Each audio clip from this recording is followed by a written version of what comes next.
The world is filled with stories of fabulous treasures. But are there treasures of a different kind? Could it be that treasures of knowledge are still being discovered in the world's most studied book? Treasures that could reveal the future of every person on earth. Is it possible that hidden within the text formed by the ancient Hebrew letters of the Torah is information that only God could have put there? Have these three men, Eliyahu Rips, Doran Whitsom, and Yoav Rosenberg, breached the barrier between science and religion? Is there a Bible code of such stunning accuracy that modern events like the bombing of the federal building in Oklahoma City, the razor-thin margin of victory for George W. Bush in the presidential election, and the destruction of the World Trade Center in New York were all foretold thousands of years ago? Could it be that our future has always been in the hands of those who have gone before? And do we now have a scientific method of literally reading what the future will be? The stunning possibilities in this episode of Ancient Secrets of the Bible.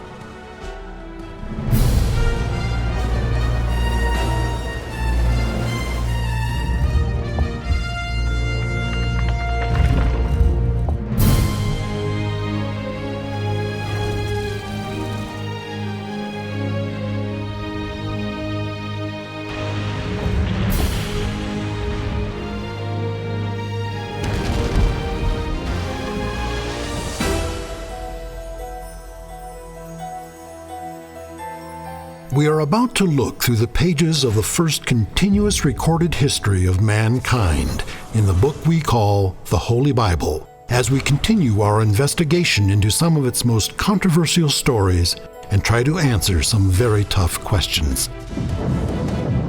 Is the Bible a reliable account of miraculous interventions, of angels, apostles, and the power of prayer?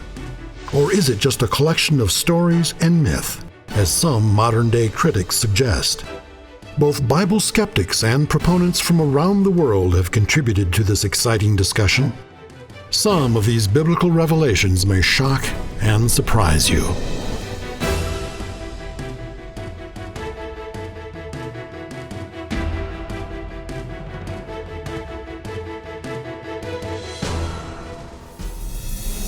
Every major event in world history, every major figure in world history appears to be encoded in the Bible.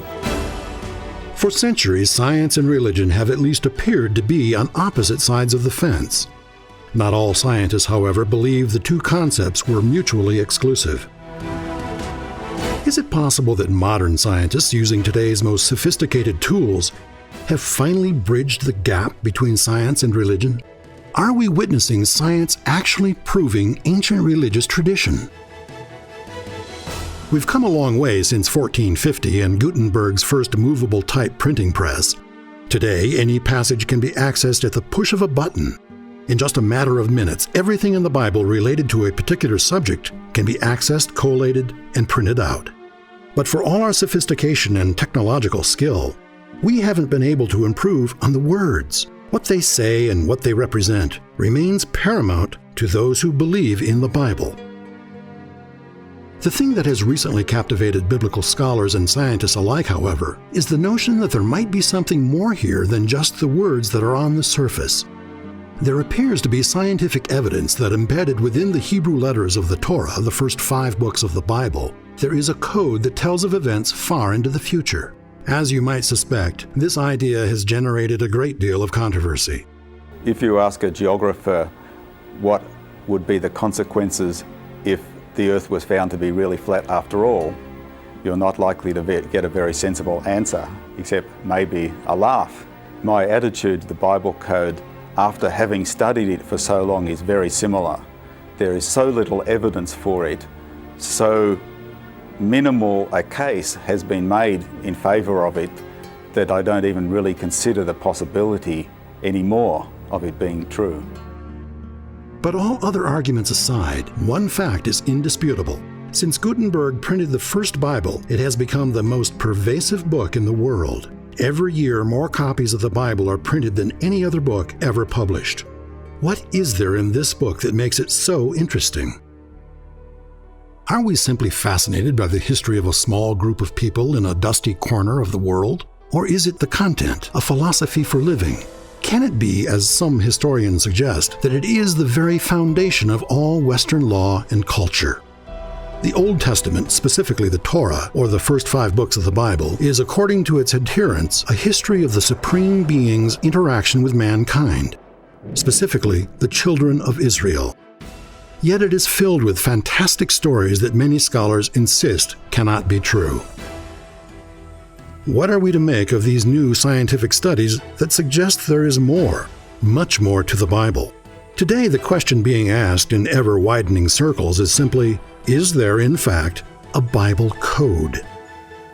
More importantly, perhaps, does this code contain information about Hitler and the Holocaust, about the reestablishment of Israel, the 6 Days War? Did it actually anticipate the assassination of Yitzhak Rabin? And can it tell us what happiness or horror the future holds? But how could anything like a Bible code come about? According to the Bible, a man called Moses was called by God himself to come up on Mount Sinai, where he would be given tables of stone and a law and commandments, quote, which I have written. The book of Exodus paints a vivid picture of Moses and the Israelites before Mount Sinai. And according to the text, God came down to the top of the mountain and spoke to Moses out of a great black cloud. It is an amazing story, if it happened. And if it happened, we still have to try and determine if Moses was responsible for this book, the Torah. And if he was, could the text still be the same today as it was when Moses brought it down from the mountain? After nearly 4,000 years of copying and translation, is that even remotely possible? In 1982, 3 men, all scientists, Eliyahu Rips, Doran Whitsom, and Yoav Rosenberg, decided to see if there was any scientific evidence that a code derived from counting specific numbers of letters in the text actually existed in the Bible. These were internationally renowned scientists risking their reputations on an idea that seems very unscientific. Why? Could it be that after centuries of being on opposite sides, they were looking for ways to bring science and religion together in a single expression of truth? Whatever their reason, that study has sparked worldwide interest in the ancient text and the mystery of the Bible codes, which, by the way, is far from being a new idea. There's an ancient tradition among Jews concerning the Torah. This tradition claims that unlike all other books of Scripture, the Torah alone was not merely inspired, it was dictated directly by God to Moses in a precise letter-by-letter sequence without punctuation or spaces between words. Jews and Christians alike have long considered the words of the Bible to be divinely inspired, but this tradition suggests something more. It suggests that God literally wrote the Torah. But is there any evidence that the tradition has some basis in fact? Well, we need to understand that in the ancient texts, there were no spaces between the words. Scholars call this form of writing scripta continua. In other words, it was just a stream of letters. You inferred where the spaces between the words occurred. Archaeologists have discovered 22-line inscription this way. This is a pretty well-established fact in archaeology. The spaces between the words as we're used to it apparently were introduced during the days of Ezra, much later, of course, than the days of Moses. That means that while Moses was on Mount Sinai, and quite probably for some time after, he was busy writing down in precise sequence the entire 304,805 letters of the Torah. Interestingly, scholars have since found the Bible code present throughout the Old Testament. The question that jumps out at us is why? What could be the reason for requiring such a strict and difficult construction? It is also part of the tradition that within the precise sequence of letters, there is encrypted information of a sort that only a divine hand could have placed there. However quaint and absurd that might seem, the tradition has a long and highly respected history.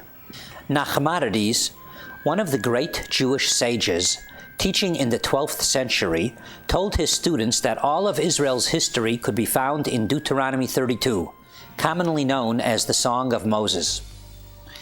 Another outstanding rabbi and teacher, who lived and died in the 13th century, Rabbi Bachya ben Asher of Saragossa, Spain, described a process whereby the skipping of equal intervals of letters in the Torah could lead to obtaining divinely ordained information. And in the 18th century, one of the greatest of the post-biblical sages, Elijah Solomon, known reverently as the Great One of Vilna, made the startling claim that all that was, is, and will be unto the end of time is included in the Torah. And surprisingly, it is not only religious scholars who have searched the Torah for hidden messages. Some of the world's most notable scientists have searched for the coded information. Sir Isaac Newton served as provost of Cambridge University for many years and is generally regarded as the first modern scientist. He was also a firm believer in a biblical code. Isaac Newton was certain there is a hidden code in the Bible. He desperately tried to find it. He learned Hebrew and spent more than half of his life searching for the Bible code. Most of the 1,000,000 or more words in Newton's own handwriting had nothing to do with mathematics or astronomy, but rather esoteric theology. It was clear from the writings that Newton believed that there was a prophecy of human history hidden in the Bible. Newton was certain the Bible, in fact the entire universe, was, quote, a cryptogram set by the Almighty. But the secret of the Bible code, if indeed it existed at all, eluded the great scientist. Have modern scientists actually found the code? Can computers succeed where men have failed? How did the greatest tragedy in Jewish history set the stage for the scientific investigation of the Bible code? By the time of the Second World War, cryptanalysis, the art of making and breaking codes, was well on its way to becoming a science. A small group of Polish mathematicians had broken the supposedly unbreakable German Enigma code in 1934. When America entered the war, the fledgling U.S. Signal Corps, later the National Security Agency, was able to keep one step ahead of the code, giving Allied generals and admirals advanced knowledge of German strategy. But in order to keep up with a constantly mutating code, they had been forced to devise some means of making huge numbers of calculations. What they came up with was a huge mechanical calculator they called a computation machine. These computation machines made cryptanalysis a viable science. Meanwhile, Rabbi Michael Bar Weissmandl, a childhood Talmudic and mathematical prodigy in Czechoslovakia prior to World War II, survived the Holocaust and after the war emigrated to the United States. Weissmandl, while still a young man, had stumbled onto the notes of the 13th century Rabbi Bachya, suggesting that divine information could be derived from the Torah by means of skipping a specific interval of letters. Now, with all the horror of the Holocaust behind him, Weissmandl returned to the fascination of his youth, the possibility of a mysterious Bible code. Rabbi Weissmandl, through his diligence and determination in his studies of the Torah, made some remarkable discoveries. In the book of Genesis, if you go to the first equivalent of a T and count 49 letters, and then take the next one, in other words, the 50th letter, is the equivalent of what we would consider a vav. It's what we would consider an O. You count another 50 letters, it's a resh, or like our R. You count another 50 letters, and you come to a hey, or like an H. In other words, it's as if you found a T-O-R-H at 49 letter intervals. It spells the word Torah. Rather remarkable in its own right, but one of those things you could dismiss as just a happenstance. But when you get to Exodus, you discover the same thing happens. You come to a T, 49 letters plus 1, you get to the O, the R, and the H the same way. And so again, this starts to look very designed. In fact, it's rather interesting that this number 50 are the number of days from the Exodus to the giving of the Torah at Mount Sinai. In pursuing this further, you go to the book of Leviticus, the third book, and nothing like this happens. But you go to the fourth book of the Torah, the book of Numbers, the same thing happens, but only if you spell Torah backwards. Kind of weird. You go to the book of Deuteronomy, again you find the equivalent thing, but only if you spell it backwards. Now, you wonder, what does this mean? And you stand back from it all. It's as if those four books are pointing to the middle book, 2 forward, 2 back, to the book of Leviticus. So he examined Leviticus more carefully, and he discovered not 49 letter intervals, but 7 letter intervals. You have the word Yahweh, or the name of God. And you stand back from this whole thing and you realize the Torah is always pointing to the name of God.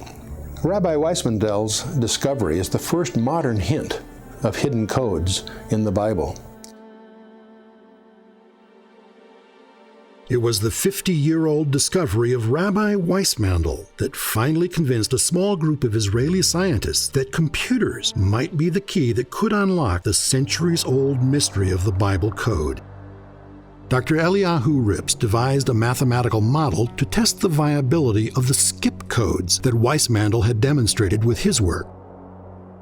He enlisted the help of Dr. Doran Whitsom, a graduate student in physics specializing in general relativity, and Yoav Rosenberg, a brilliant young computer scientist.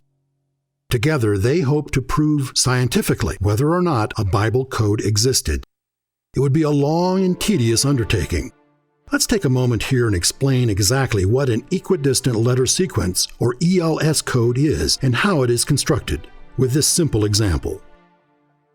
Rips explained that each code is a case of adding every 4th or 12th or 50th letter to form a word. Skip X spaces and another X spaces, and the hidden message is spelled out. Now, this appears to be nothing more than a simple description of ELS coding.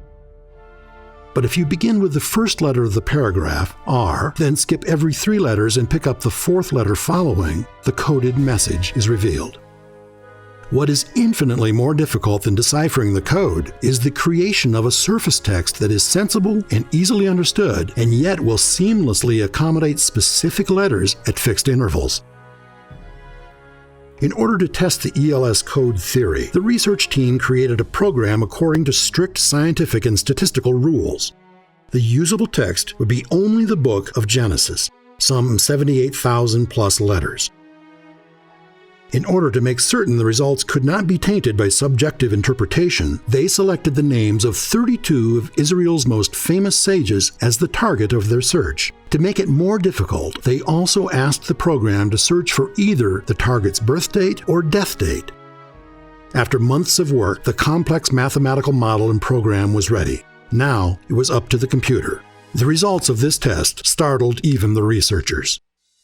All 32 names were there, coded into the text, along with either their date of birth or their date of death. But that wasn't enough for Rips. He wanted further proof. In his final experiment, he took the 32 names and 64 dates the codes had revealed and jumbled them into 10 million different combinations, so that 9,999,999 were a mismatch, and only one was a correct pairing. Then they ran the test again. Only the one correct name and date came together. The odds against this happening by chance, the researchers tell us, are literally 1 in 10 million.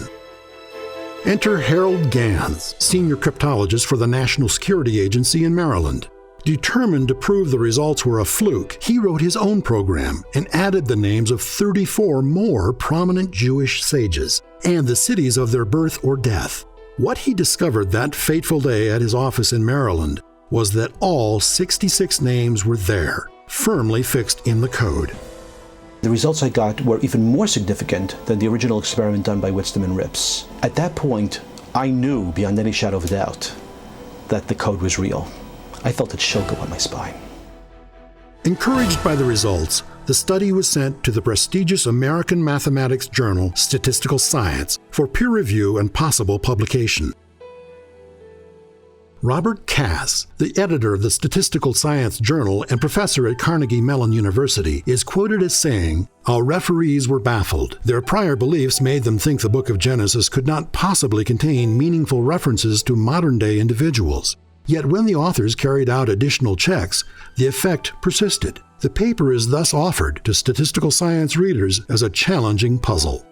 Hidden from view for thousands of years, the information described by Bachya and so diligently sought by Weissmandel and other Jewish sages was apparently being confirmed by an unlikely convergence of religion and science.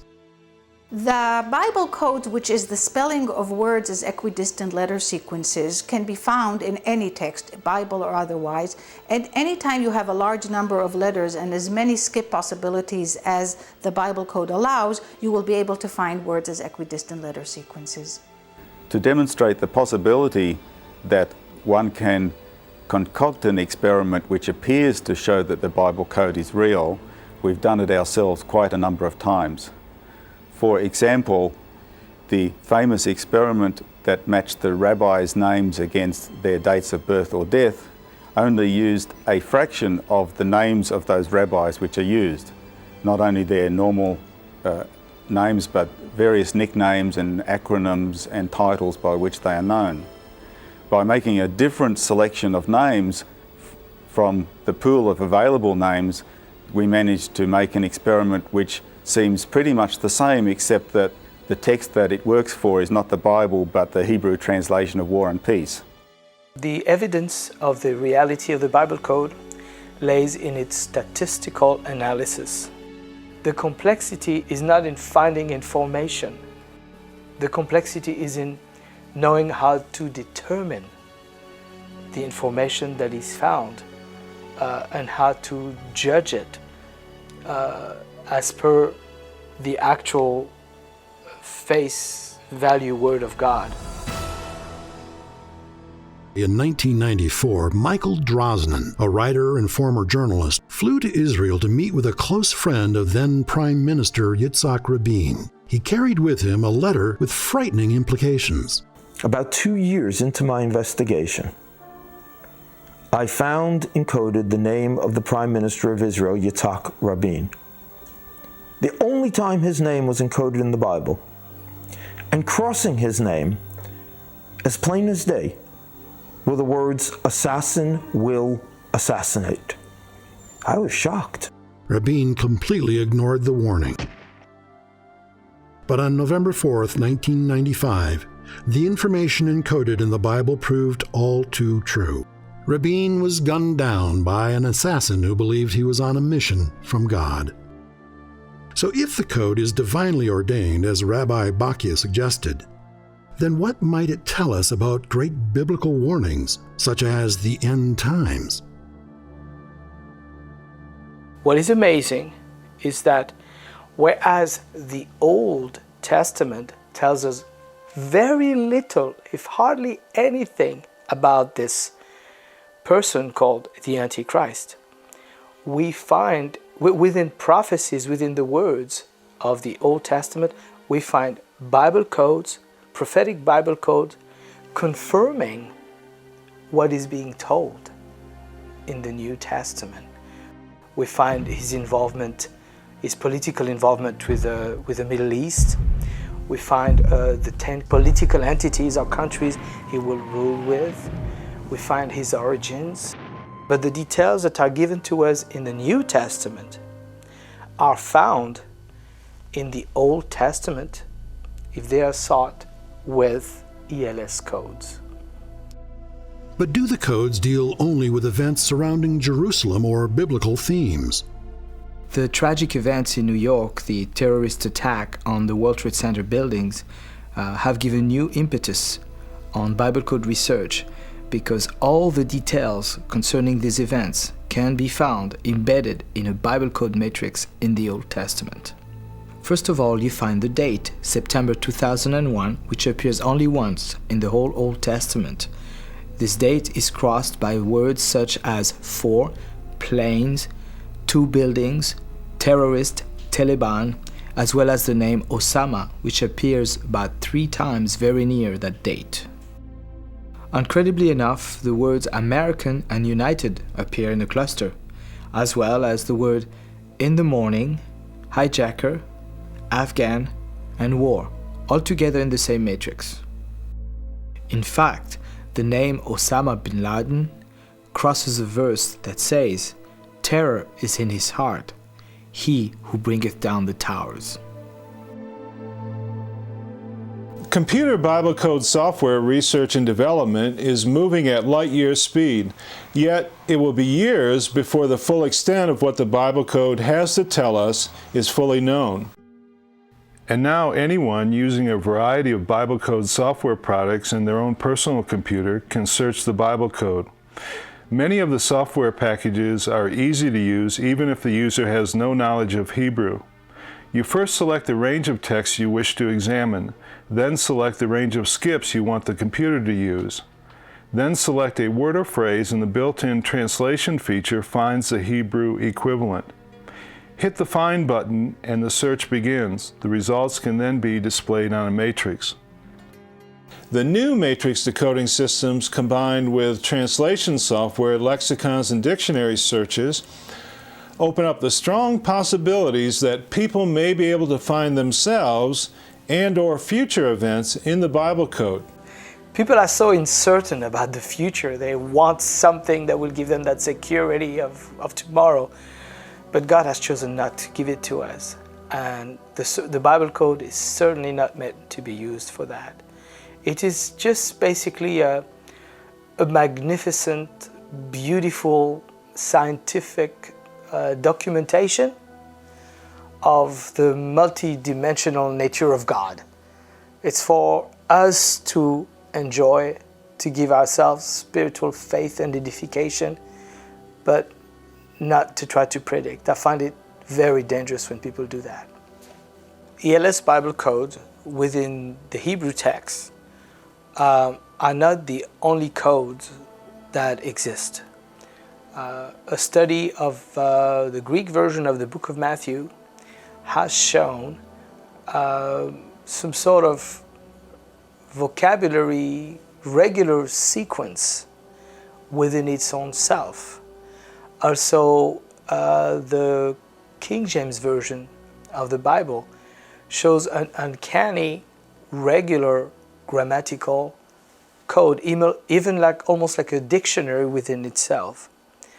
Now, it seems that when people take on the task of writing the Word of God, God seems to pour extra material in it just to show us His greatness. God knows how much more there is that we haven't discovered. The Israeli mathematician who discovered the Bible code, Dr. Rips, thinks that we have found only the first and simplest level of a code that is probably far more complex. As a mathematician, his assumption is that if we find this clearer pattern, there is almost certainly a much larger pattern. But we don't yet have the mathematical tools or perhaps the technology to see it. The possibilities could be endless. The research continues, however, and new, exciting, and controversial information is almost a daily occurrence. But now, for the first time, those seeking answers to the age-old question of the Bible's authenticity can look to science as well as religion.